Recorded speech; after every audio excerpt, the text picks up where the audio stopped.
The morning of February 12, 2026 felt different at Castle Hill Academy in New Addington, Croydon, not because of the usual royal visit preparations.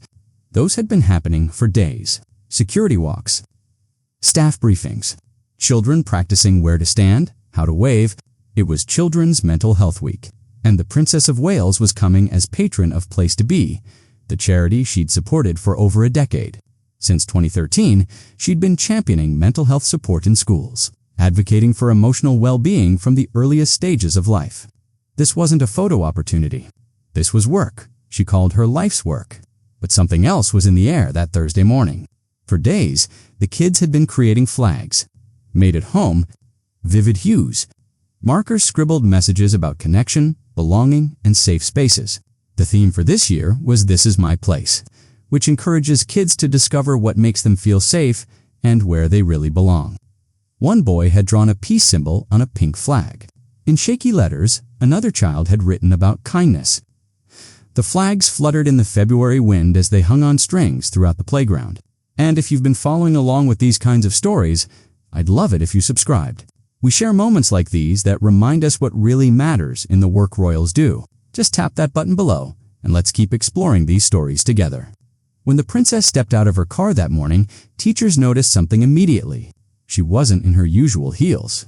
Brown penny loafers. The Naya style from Bowden in a color called oxblood. Comfortable, practical. The kind of shoes that said she planned to actually spend time with these children, not just pose for photographs and leave. A chocolate brown blazer. The structured founder jacket by Petra Petrov. High-waisted cigarette trousers. A dusty blue button-down shirt underneath. The sleeves were rolled up. That detail mattered more than anyone realized at the time. She walked toward the main school grounds, and rows of children erupted. Not the polite rehearsed applause you'd expect at a royal visit.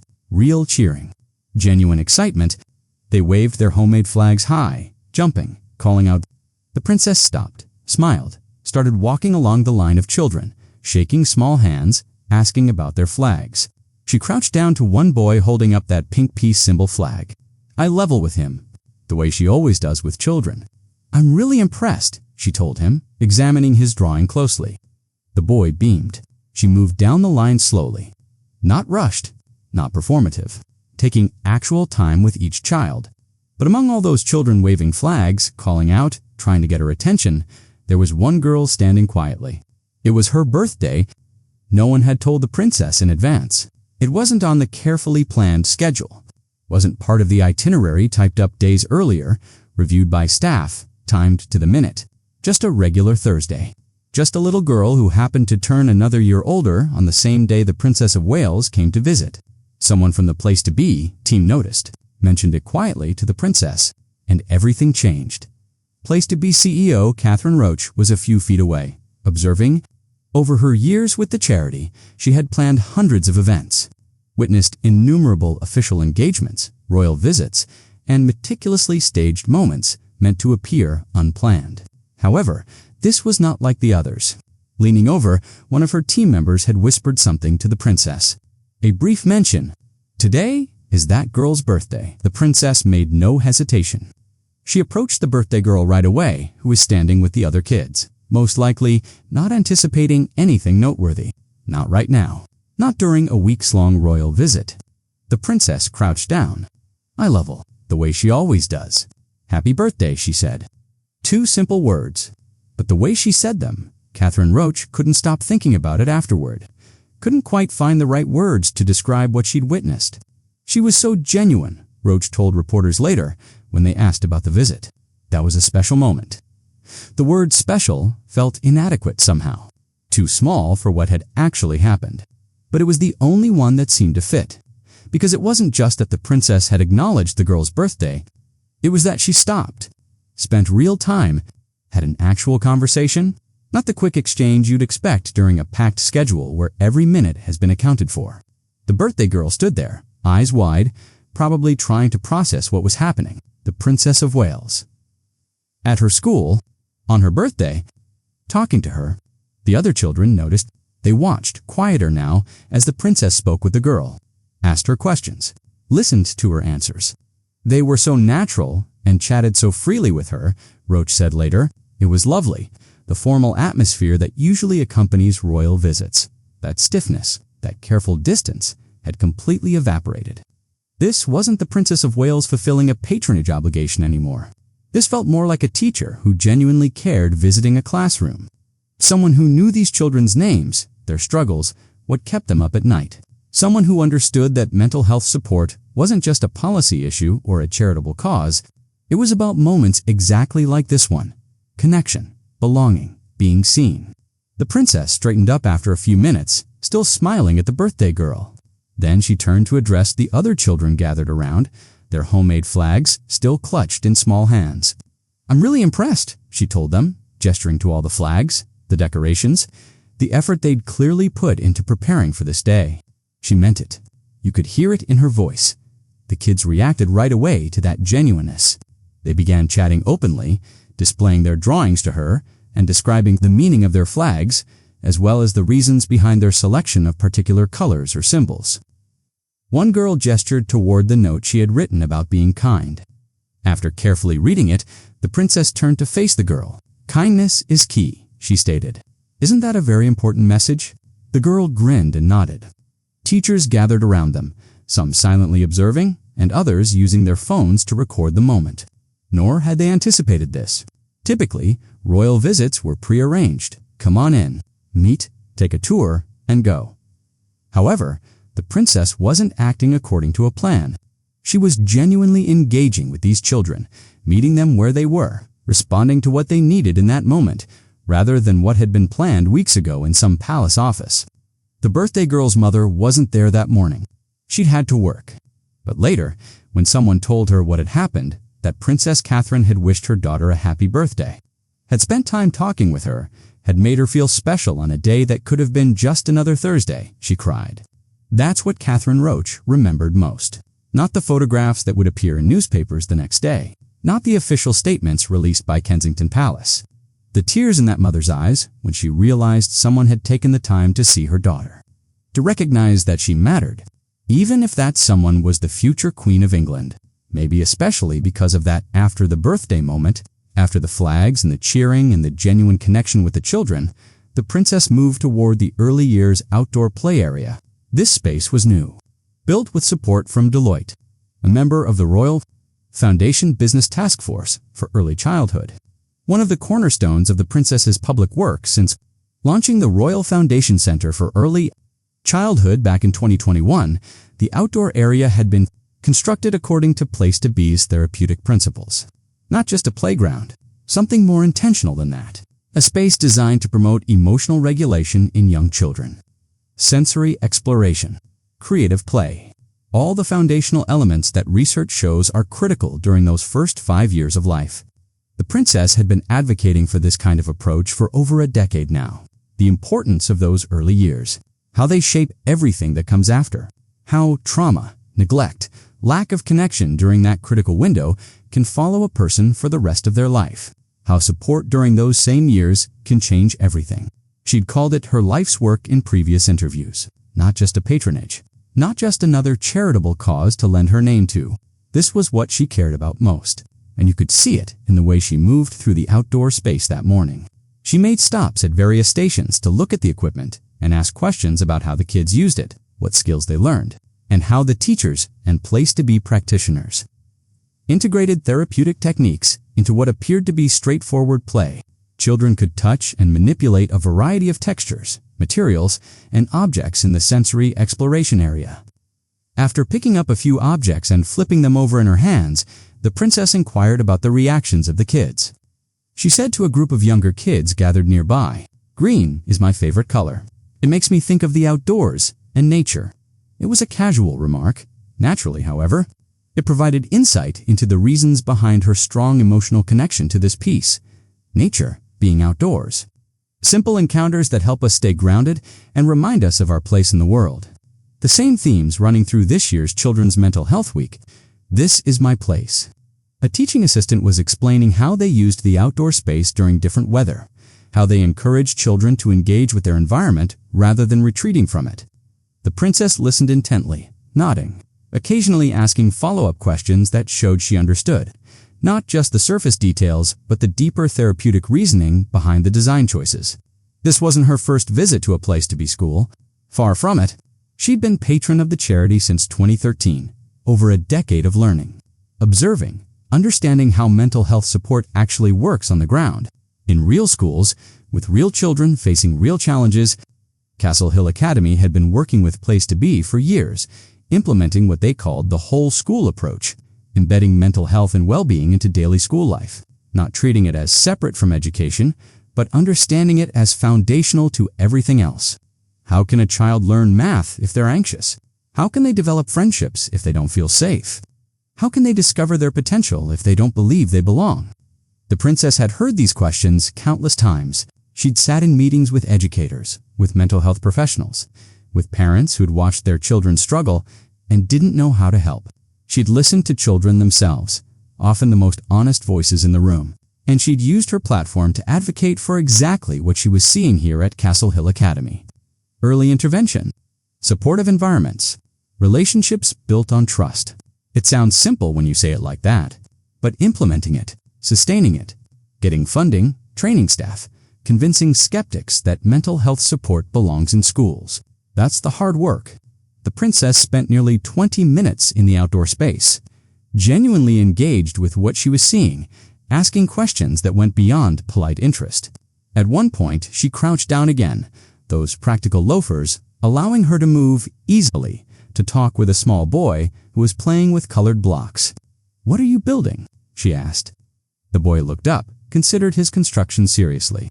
"A house," he said. "For who? For me?" The princess smiled. "It looks like a wonderful place to live." The boy went back to his blocks, satisfied. But the teachers watching that exchange understood what they'd just witnessed, a child expressing through play his need for safety, for a place that was his.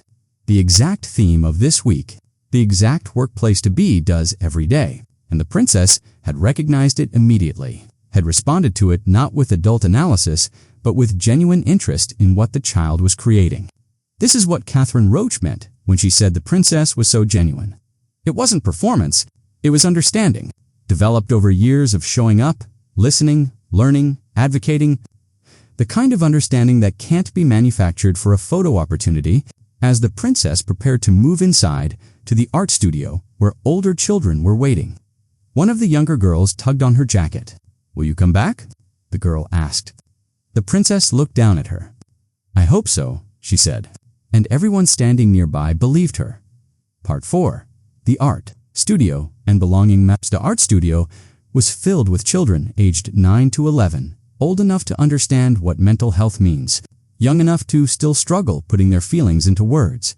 The table was laden with craft supplies, colored pencils, markers, glue sticks, pipe cleaners, construction paper, scissors. The children were working on something called belonging maps, an art project developed by the art room at Place2Be, specifically for Children's Mental Health Week. The concept was deceptively simple.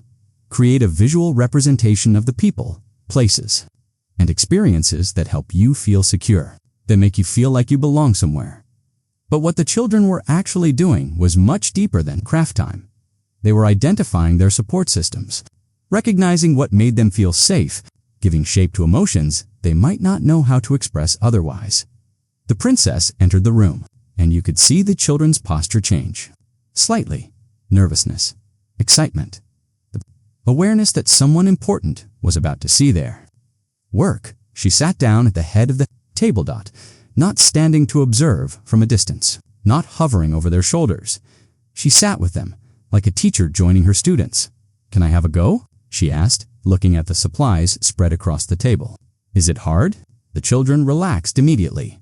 She wasn't here to judge, she was here to participate.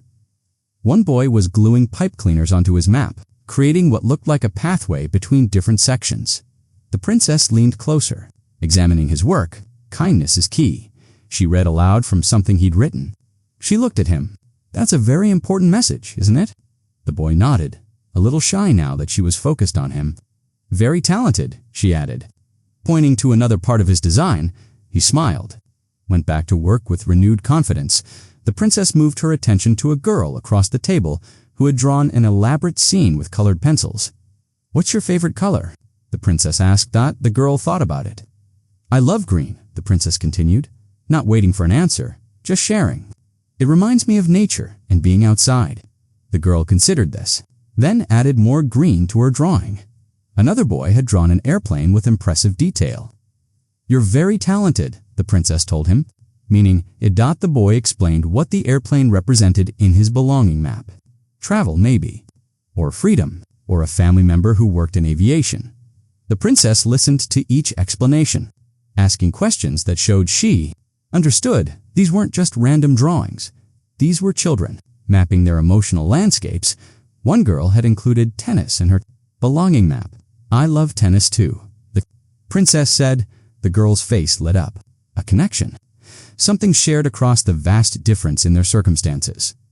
The art teacher, standing nearby, watched the princess interact with the children and found herself tearing up slightly. This was what they'd been trying to teach these kids all year, that their feelings matter, that the things that make them feel safe and connected are important, that belonging isn't abstract, it's specific, personal, worth identifying and protecting. And here was the Princess of Wales, sitting at their table, treating their work with genuine respect and interest, showing them, not just telling them, that they matter. The princess picked up a colored pencil at one point, seeming to consider joining in the project herself. "What would you put on your belonging map?" One brave child asked. The princess thought about it. "My family," she said. "Definitely my family.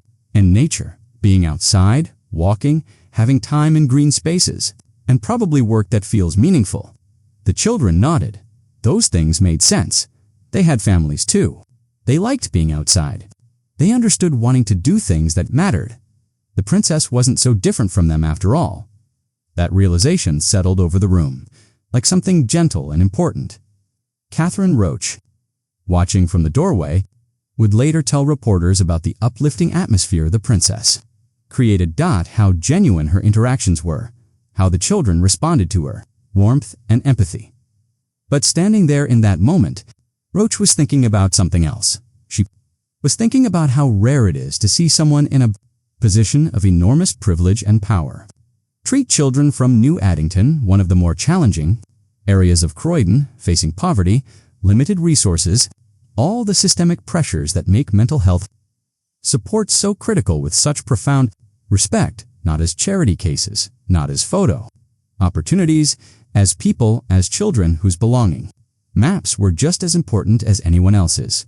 The princess spent nearly 30 minutes in the art studio when she finally stood to leave. To continue to the next part of her visit, one girl called out, "Thank you for coming." The princess turned back. "Thank you for sharing your work with me," she said. "It's beautiful, all of it," and she meant it. Hear it in her voice, the same voice that had wished a girl happy birthday that morning, the same voice that had told a boy his house made of blocks looked like a wonderful place to live. Genuine. That word kept coming up because authenticity is rare, especially in carefully managed royal visits. But the princess had somehow learned through years of this work, through genuine commitment to early childhood development, through listening to thousands of children and parents and educators, how to show up as herself, not as a title, as a person who genuinely cared about whether these children felt like they belonged, and the children knew the difference. After the art studio, the princess met with parents. This part wasn't photographed much. No, cameras following her into the quiet room where mothers and a few fathers sat waiting, nervous, hoping they'd have a chance to tell their stories. These were parents who had received support from Place to Be. Some of them years ago, when they themselves were pupils at schools where the charity worked. Now they were back, watching their own children receive the same support, the cycle continuing, but better this time because they knew what to look for, knew what help looked like, knew that asking for support wasn't weakness or failure. One woman sat near the front. Her name was Anisha. Her son had lost his father while he was in reception that first year of formal schooling. When children are barely 5 years old, learning to read, to make friends, to navigate a world that suddenly seems too big, and then his father died. Anisha watched her son shut down. He became withdrawn, very quiet. The kind of quiet that worries teachers, that makes other children uncomfortable. That signals something is very wrong. She didn't know what to do. She tried talking to him, tried giving him space, tried everything she could think of. Nothing seemed to reach him. Then Place to Be offered one-to-one counseling support. Weekly sessions with a trained practitioner who understood grief, who knew how to talk to young children about death, about loss, about feelings too big to carry alone. It took time, weeks, months, but slowly, Anisha's son started talking again. Started engaging with other children. Started smiling. Recently, he'd performed in the school talent show, stood on stage in front of the whole school, did his act. Anisha had laughed when she told this part, admitted he doesn't play an instrument or sing, but he wanted to be up there anyway. Just wanted to be seen, wanted to participate, wanted to belong. When the princess sat down with Anisha, she listened to this whole story. She didn't interrupt, didn't offer platitudes, didn't try to move the conversation along to stay on schedule. She just listened. "I'm so sorry for your loss," the princess said when Anisha finished. And then she said something that Anisha would remember for years afterward. But being able to have that support and see how he's thriving just shows the incredible work that's going on. Just focusing on their emotions unlocks so much potential for them, not only with their work, but their relationships. Anisha nodded, crying a little now, because that was exactly it. Her son wasn't just coping anymore. He was thriving. And it had started with someone recognizing that a very quiet child needed help. Catherine Roach, watching this conversation from nearby, felt something tighten in her chest.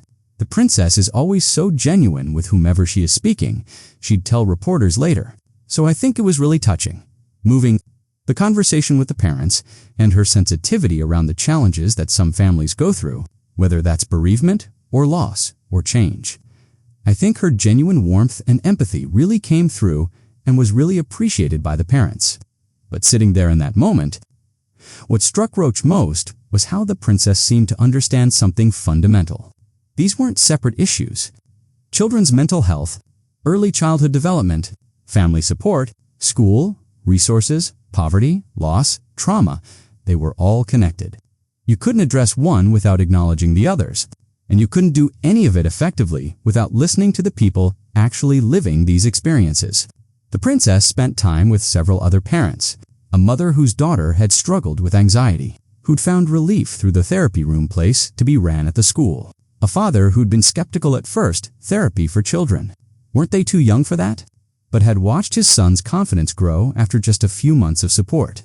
A parent who'd received Place to Be support herself as a child, who'd come back now with her own daughter, grateful that the same help she'd received was still available. Each story was different, but they all shared common threads. Someone had noticed, someone had cared. Someone had provided support at exactly the right moment, and it had changed the trajectory of a child's life. The princess asked questions that revealed she understood the systemic challenges these families faced. New Addington wasn't an affluent area. Resources were limited. Many families were struggling financially, dealing with housing instability, working multiple jobs, navigating immigration systems, coping with health issues. All of it impacting children who didn't choose their circumstances, but would carry the effects for years. It can be easy to overlook the importance of the things that matter most. The princess would write later in her official message about the visit, love, care, and time spent together. Simple things, basic things, things that should be available to every child, but often aren't, especially for families dealing with poverty. That's why Place to Be's whole school approach mattered so much. It embedded support into daily school life, made it normal, accessible, not stigmatized, gave children and families tools to cope with whatever they were facing, and prevented small struggles from becoming lifelong patterns. As the meeting with parents wrapped up, Anisha approached the princess one more time. "Thank you," she said, "for coming, for listening, for caring about places like this." The princess took Anisha's hand. "Thank you for trusting me with your story," she said. "Your son is lucky to have you." Anisha shook her head. "We're the lucky ones," she said, "that anyone cares enough to provide this support." The princess held her gaze for a moment. "Every child deserves it," she said quietly. And Anisha believed that she meant it. Not as policy, not as platitude, as truth, as something the princess had spent over a decade trying to make real through her work. Her advocacy, her willingness to show up in places like Castle Hill Academy and actually listen. Catherine Roach walked the princess to the next part of the visit, a meeting with school leadership to discuss the whole school approach, the unique challenges facing this community, the ways Castle Hill Academy and Place to Be were trying to address them. But Roach kept thinking about the parents' faces, the way they'd looked at the princess.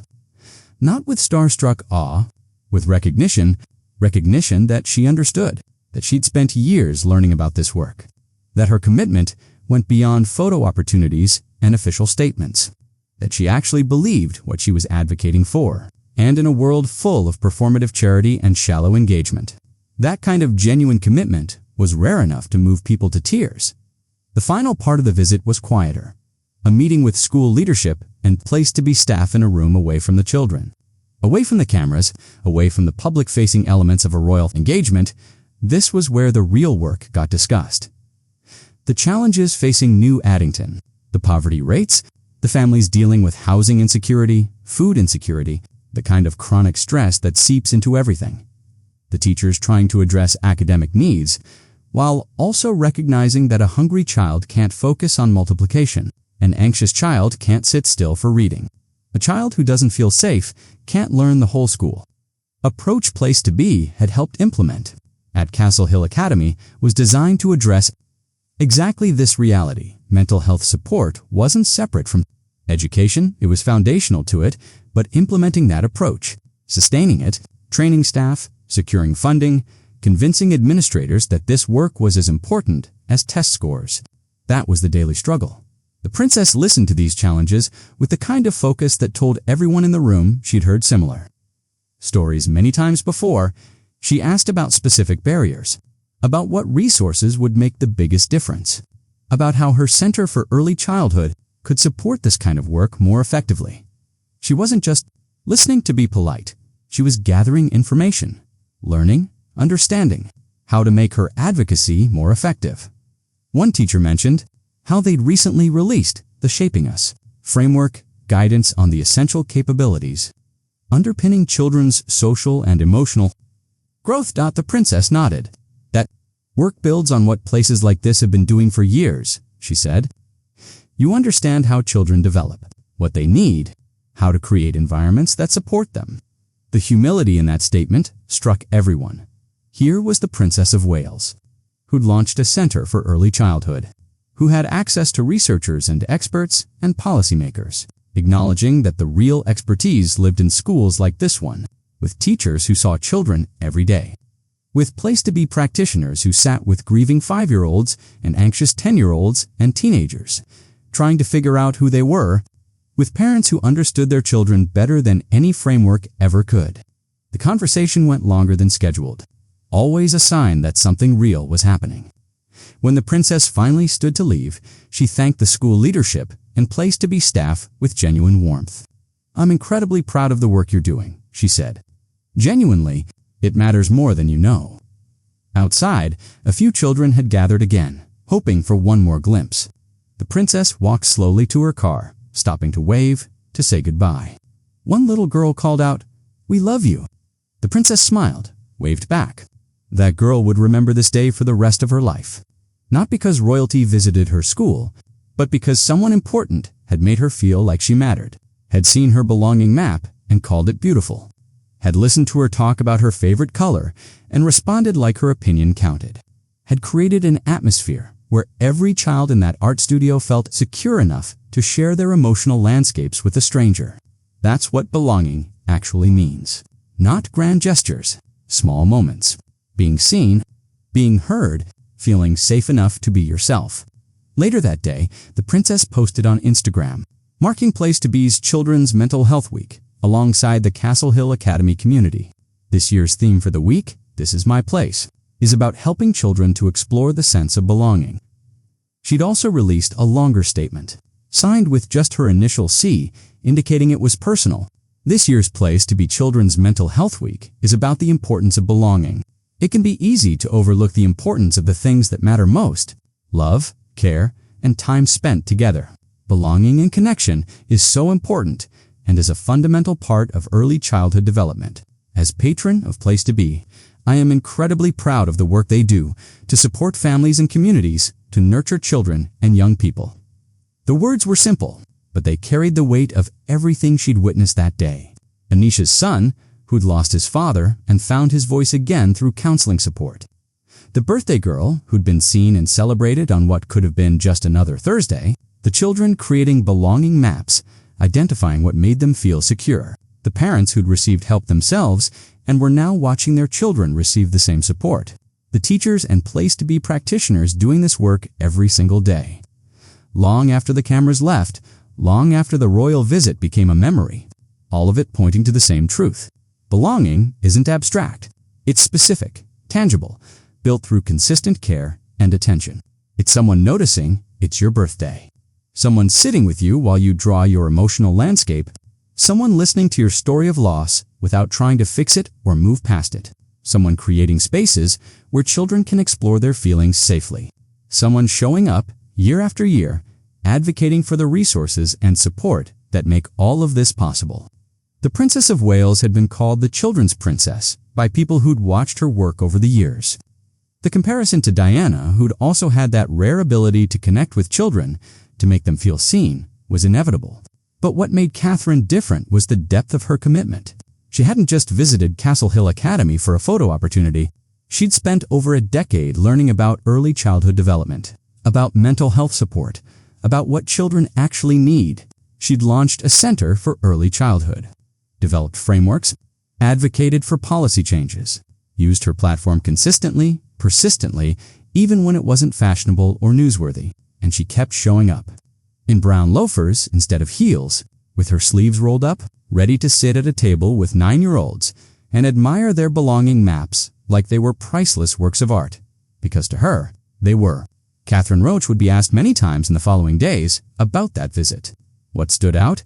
What made it special?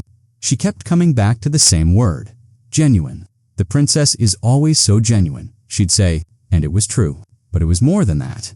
The princess understood something fundamental about this work. That children's mental health isn't separate from everything else. It's connected to poverty, to family stability, to early experiences, to whether a child feels like they belong somewhere. And addressing it requires more than good intentions. It requires sustained commitment, resources, training, systematic approaches embedded into schools and communities. It requires people who care enough to keep showing up, keep advocating, keep listening. The birthday girl's mother, when she heard what had happened, cried, not because her daughter had met royalty, but because someone had noticed her daughter existed, had taken time to make her feel special, had communicated in that brief exchange that she mattered.